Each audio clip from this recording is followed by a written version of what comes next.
நதிநீரை மேகதாது அந்த பகுதியில் ஒரு அணை கட்டுவதாக அங்கே இருக்கிற நீர்வளத்துறை அமைச்சர் மரியாதைக்குரிய சிவகுமார் அவர் சொல்றாரு.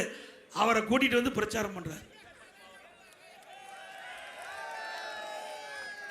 அவரை கூட்டிட்டு வந்து தமிழ்நாட்டுக்கு எவ்வளவு பெரிய துரோகம் சிந்திச்சு பாருங்க.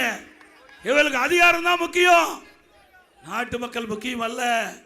ஆக செங்கல்பட்டில் நடக்கிற ஒரு நிகழ்ச்சியில் இன்னைக்கு கர்நாடகத்தில் இருக்கின்ற நீர்வளத்துறை அமைச்சரை இங்க அழைச்சிட்டு வந்து பிரச்சாரத்துக்கு ஈடுபடுத்தியிருக்கிறார். அவர் மேகதாதுல அணை கட்டிய தீர்வேன் என்று சொல்றார். மேகதாதுல அணையில கட்டிட்டா டெல்டா பாலைவனம் ஆயிரும். இப்படிப்பட்டவர்களுக்கு இந்த தேர்தலில் தகுந்த பாடத்தை பூட்டுவீர்களா?